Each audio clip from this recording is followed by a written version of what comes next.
मूसलाधार बारिश हो रही थी। शाम के 5 बज चुके थे और शहर का मुख्य बैंक बंद हो चुका था। लोग अपने अपने घर लौट चुके थे। तभी भीगे हुए कपड़ों में लगभग 30 वर्ष की एक गरीब विधवा सुधा बैंक के मुख्य दरवाजे पर पहुंची। उसकी आंखों में बेबसी साफ दिखाई दे रही थी। उसने बंद शटर पर धीरे धीरे हाथ मारा और कांपती आवाज में बोली, भगवान के लिए कोई तो मेरी बात सुन लीजिए।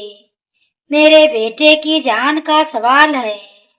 अंदर सफाई का काम देख रहे गार्ड ने बाहर आकर कहा, बहन जी, बैंक बंद हो गया है, अब कल सुबह आइए। सुधा की आंखों से आंसू बह निकले। उसने हाथ जोड़ते हुए कहा, भैया, मेरे बेटे को आज ही अस्पताल में भर्ती करना है। डॉक्टर ने दवाई और ऑपरेशन के लिए पैसे तुरंत जमा करने को कहा है। अगर आज पैसे नहीं मिले तो शायद मैं उसे हमेशा के लिए खो दूंगी। उसी समय बैंक का मैनेजर आदित्य शर्मा अपनी फाइलें लेकर बाहर निकल रहा था। उसने सुधा की रोती हुई आवाज सुनी तो रुक गया। उसने शांत स्वर में पूछा, बहन, क्या बात है? आप इतनी परेशान क्यों हैं? सुधा ने कांपते हाथों से अपनी बैंक पासबुक और अस्पताल की पर्ची आदित्य के सामने रख दी। सर, मेरे पति की मौत के बाद सरकार से जो सहायता राशि मिली थी वही इस खाते में है। आज बेटे की जान बचाने के लिए पैसे निकालने आई थी, लेकिन देर हो गई। आदित्य ने पासबुक देखी। खाते में पर्याप्त पैसे थे, लेकिन बैंक का सिस्टम बंद हो चुका था। उसने गहरी सांस ली और कुछ क्षण सोचने लगा। गार्ड बोला, सर, अब कुछ नहीं हो सकता, नियम के खिलाफ है। आदित्य ने सुधा की आंखों में देखा। वह सिर्फ एक माँ का दर्द था। उसने धीरे से कहा, आप चिंता मत कीजिए, मैं आपको निराश नहीं लौटने दूंगा। सुधा हैरानी से बोली, लेकिन सर, बैंक तो बंद हो चुका है। आदित्य ने हल्की मुस्कान के साथ कहा, कभी कभी इंसानियत नियमों से बड़ी हो जाती है। आप अपना पता लिख दीजिए, मैं आज ही आपके घर आऊंगा। सुधा को अपनी आंखों पर विश्वास नहीं हुआ। उसने कांपते हाथों से अपना पता लिखकर दे दिया। वह बार बार भगवान का धन्यवाद करने लगी, जबकि आदित्य चुपचाप उस पर्ची को अपनी जेब में रखकर बाहर निकल गया।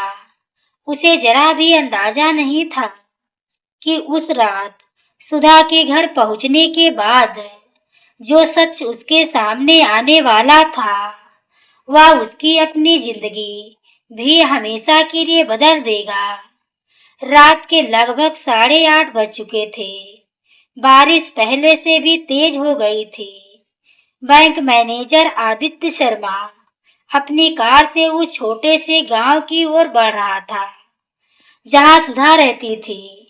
रास्ता कीचड़ से भरा था, लेकिन उसके मन में बार बार उसी माँ की बेबस आंखें घूम रही थी। वह सोच रहा था, अगर आज इस बच्चे का इलाज नहीं हुआ तो शायद सारी उम्र खुद को माफ नहीं कर पाऊंगा।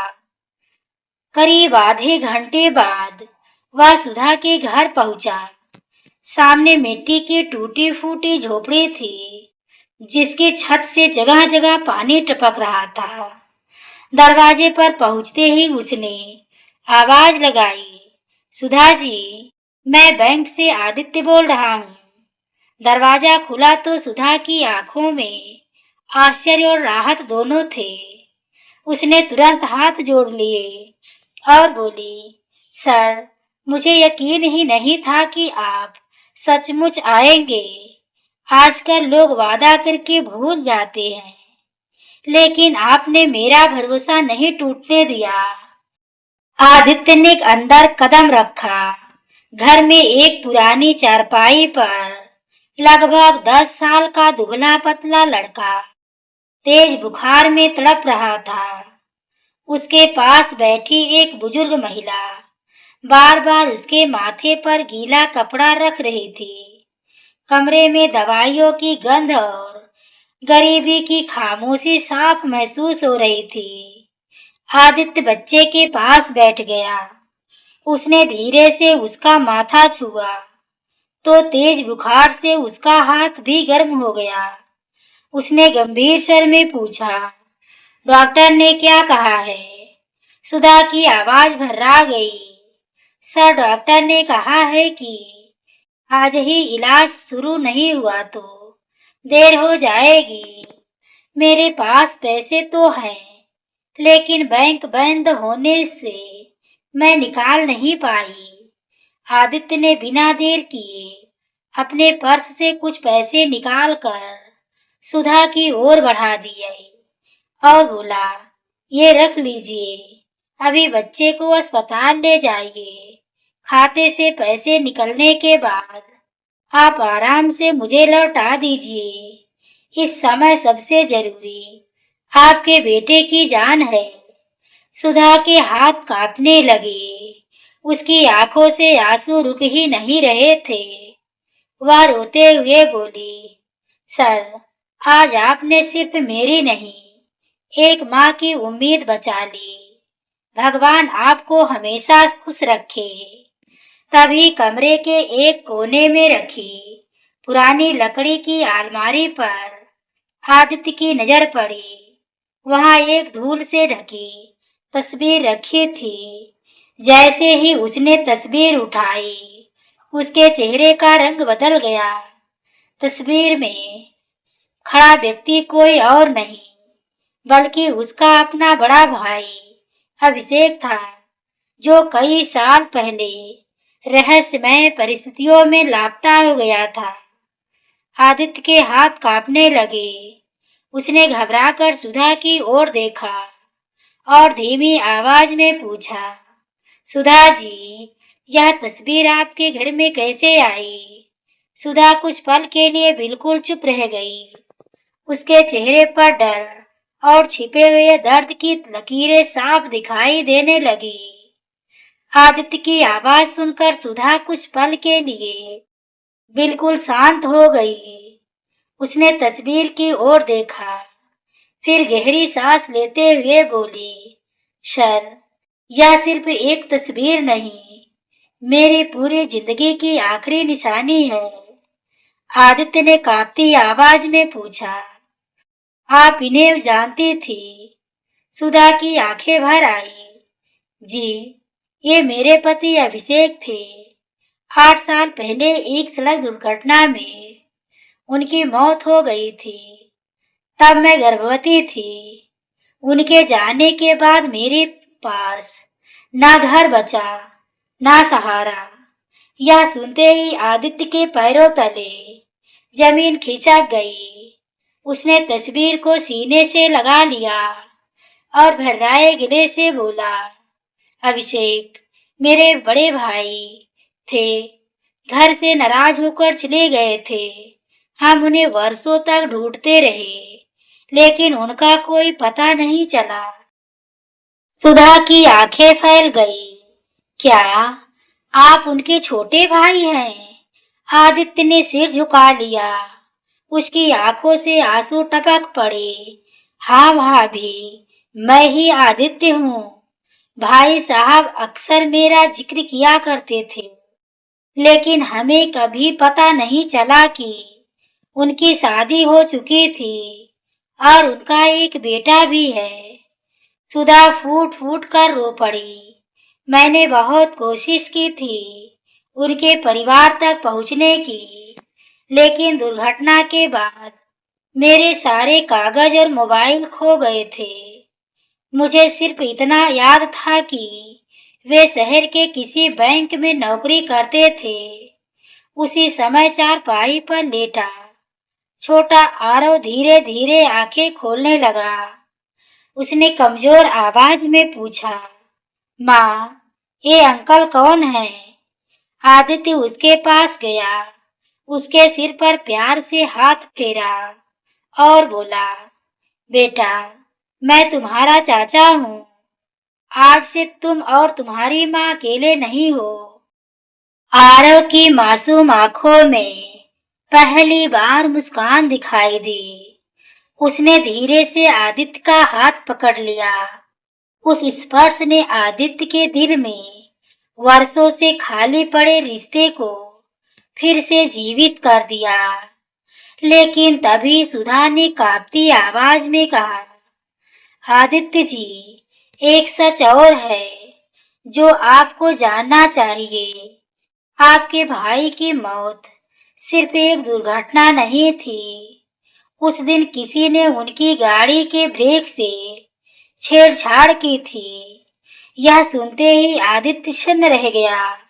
उसके हाथ से तस्वीर लगभग छूट गई। क्या भाई की मौत एक हादसा नहीं, बल्कि साजिश थी? यह सुनकर कमरे में गहरा सन्नाटा छा गया।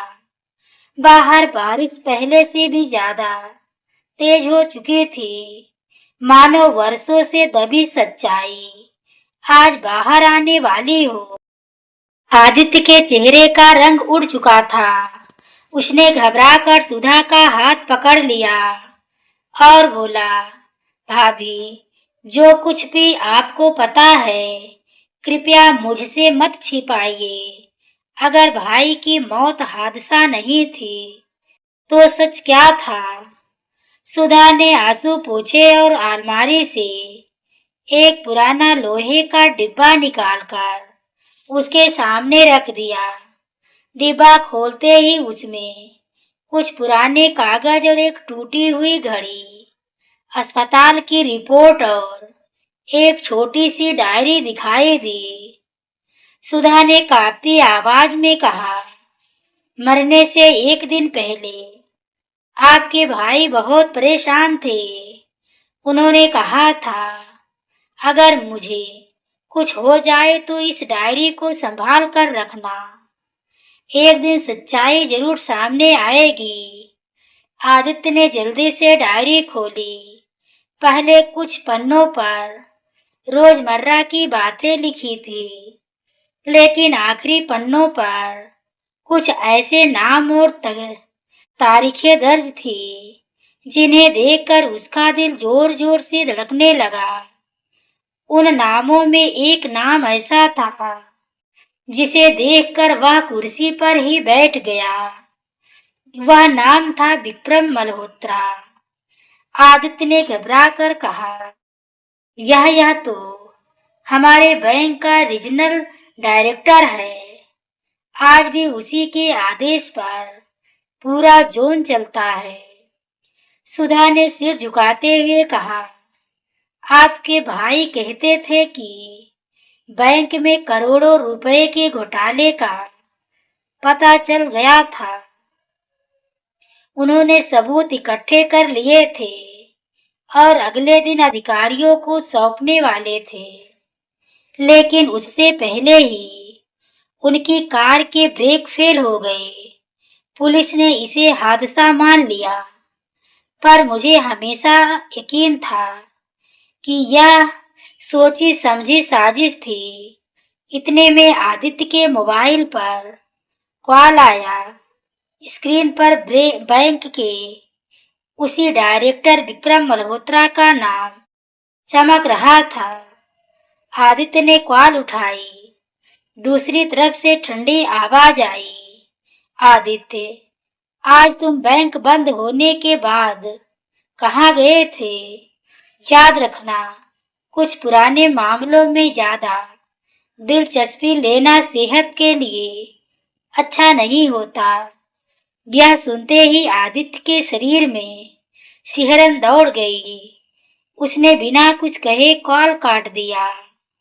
अब उसे यकीन हो चुका था कि कोई ना कोई वर्षों से इस राज पर नजर रखे हुए था।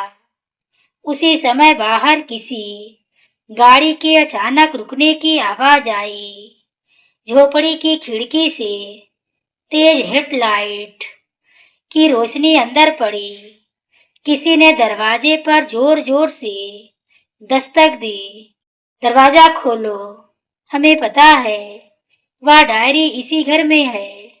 सुधा डर कर आरव को सीने से लगा लिया, जबकि आदित्य ने डायरी को कसकर अपने हाथों में पकड़ लिया। अब यह सिर्फ एक परिवार की कहानी नहीं रह गई थी, बल्कि सच और साजिश की एक ऐसी लड़ाई बन चुकी थी जिसमें एक छोटी सी गलती सबकी जान पर भारी पड़ सकती थी। दरवाजे पर लगातार हो रही जोरदार दस्तक से पूरी झोपड़ी कांप उठी। सुधा ने डरते हुए आरव को अपनी बाहों में छिपा लिया। आदित्य ने तुरंत कमरे की बत्ती बंद कर दी और धीमी आवाज में कहा, भाभी, जब तक मैं ना कहूं दरवाजा मत खोलिए। बाहर से फिर आवाज आई, हमें पता है डायरी यही है। अगर चुपचाप दे दोगे तो किसी का नुकसान नहीं होगा, वरना अंजाम बहुत बुरा होगा।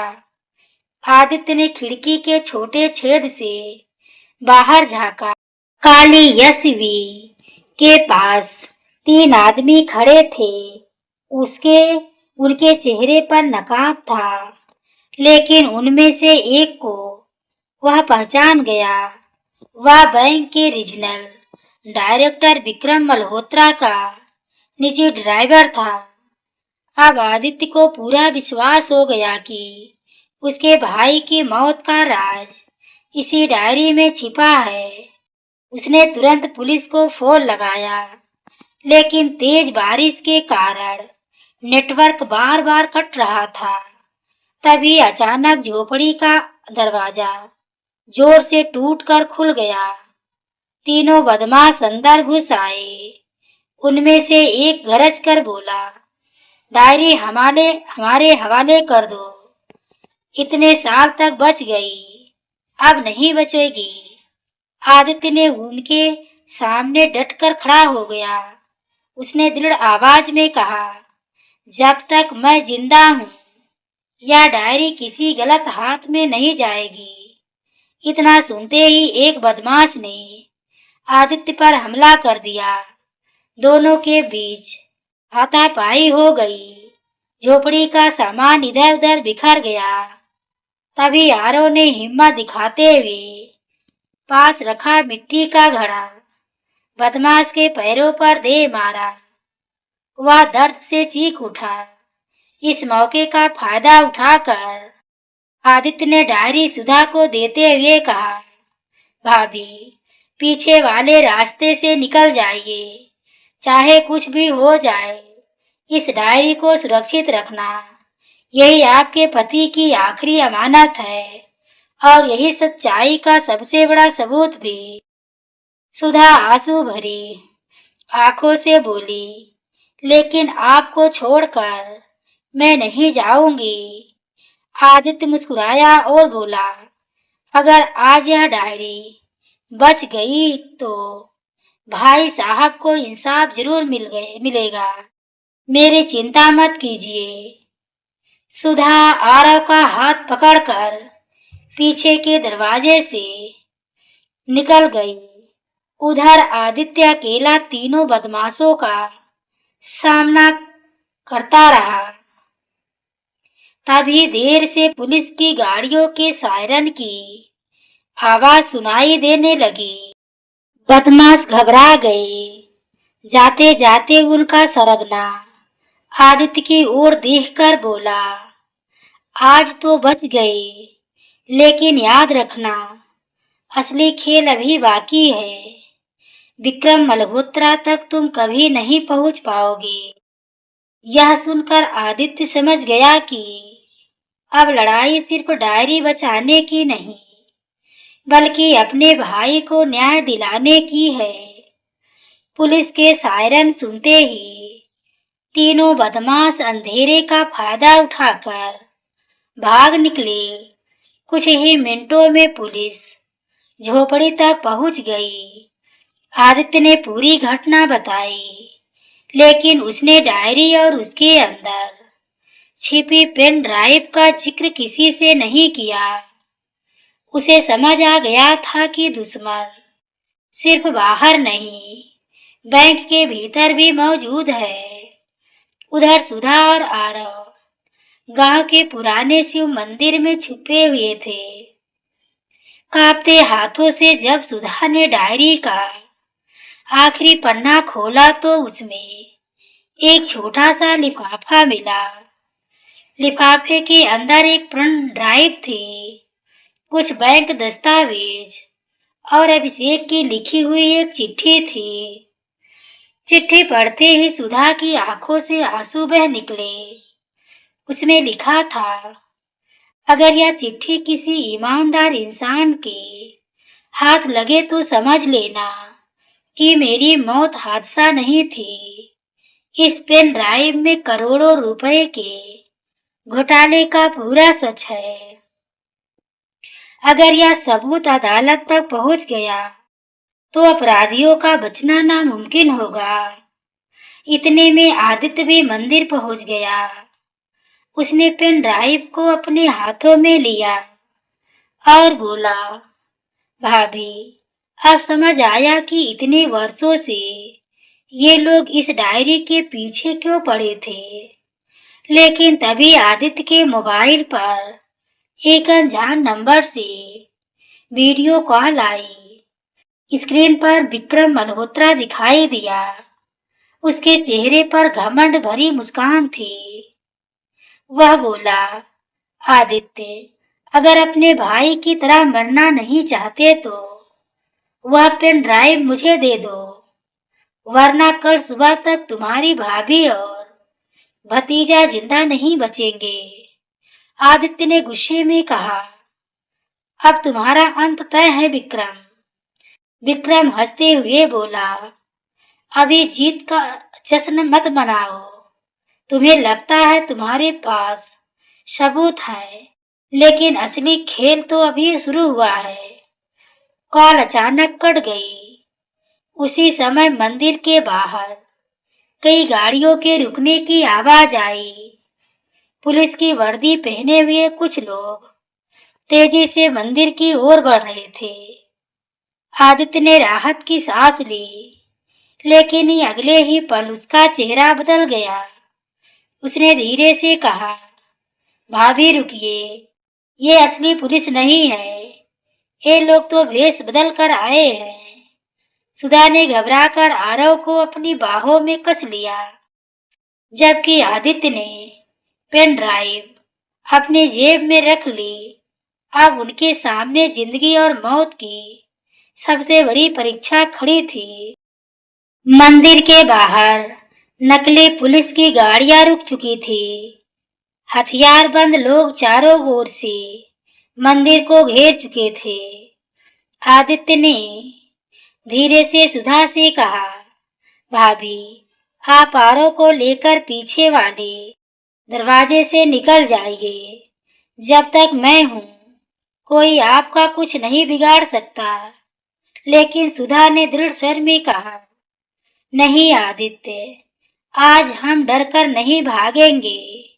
इतने सालों तक सच छिपता रहा, अब नहीं छिपेगा। तभी नकली पुलिस का सरगना अंदर आया। उसने बंदूक तानते हुए कहा, पेन ड्राइव हमारे हवाले कर दो, नहीं तो तुम चारों की कहानी यही खत्म हो जाएगी। आदित्य ने मुस्कुराते हुए कहा, तुम बहुत देर कर चुके हो। सरगना चौंक गया। क्या मतलब? उसी समय मंदिर के बाहर तेज सायरन गूंजने लगे। इस बार सचमुच जिला पुलिस और आर्थिक अपराध शाखा की टीम पहुंच चुकी थी। आदित्य ने पहले ही पेन ड्राइव की एक कॉपी अपने विश्वसनीय पुलिस अधीक्षक मित्र को ऑनलाइन भेज दी थी। जैसे ही नकली पुलिस भागने लगी, चारों तरफ से पुलिस ने उन्हें घेर लिया। कुछ ही घंटों बाद विक्रम मल्होत्रा भी गिरफ्तार कर लिया गया। उसके कार्यालय और घर पर छापे पड़े, जहां से करोड़ों रुपए के अवैध दस्तावेज, नकली खातों की फाइलें और अभिषेक की हत्या की साजिश से जुड़े सबूत बरामद हुए। अदालत में जब पेन ड्राइव चलाई गई तो पूरा कोर्ट सन्न रह गया। वीडियो में विक्रम अपने साथियों से कह रहा था, अभिषेक अगर जिंदा रहा तो हम सब जेल चले जाएंगे। उसकी कार के ब्रेक आज ही फेल करवा दो। यह सुनते ही अदालत में बैठे लोगों की आंखें नम हो गई। न्यायाधीश ने कठोर स्वर में कहा, एक ईमानदार अधिकारी की हत्या करके वर्षों तक सच दबाया गया, यह अपराध अक्षम्य है। विक्रम मल्होत्रा और उसके साथियों को आजीवन कारावास की सजा सुनाई गई। अदालत ने अभिषेक को मरणोपरांत ईमानदारी और साहस के लिए सम्मानित करने का आदेश भी दे दिया। कुछ दिनों बाद बैंक मुख्यालय में एक भव्य समारोह आयोजित हुआ। पूरे शहर के सामने अभिषेक की प्रतिमा का अनावरण हुआ। बैंक के चेयरमैन ने कहा, आज हम एक ऐसे कर्मचारी को सम्मान दे रहे हैं जिसने अपनी जान देकर भी करोड़ों रुपए और संस्था की ईमानदारी बचाई। सुधा की आंखों से खुशी के आंसू बह रहे थे। आरव ने आदित्य का हाथ पकड़कर कहा, चाचा मैं बड़ा होकर बिल्कुल पापा की तरह ईमानदार बनूंगा। आदित्य ने उसे सीने से लगा लिया और भावुक होकर बोला, बेटा यही तुम्हारे पापा की सबसे बड़ी जीत है। उस दिन पूरे शहर ने महसूस किया कि सच भले ही देर के से सामने आए, लेकिन जब आता है तो झूठ और अन्याय हमेशा के लिए हार जाते हैं। दोस्तों, हमें इस कहानी से यही शिक्षा मिली कि ईमानदारी और सच्चाई की राह कठिन हो सकती है, लेकिन अंत में जीत हमेशा सत्य की होती है। तो दोस्तों, ये रही आज की कहानी। अगर आपके दिल को छू गई हो तो वीडियो को लाइक, शेयर, हाइप करना ना भूलें। पूरी कहानी को सुनने के लिए आपको तहे दिल से धन्यवाद।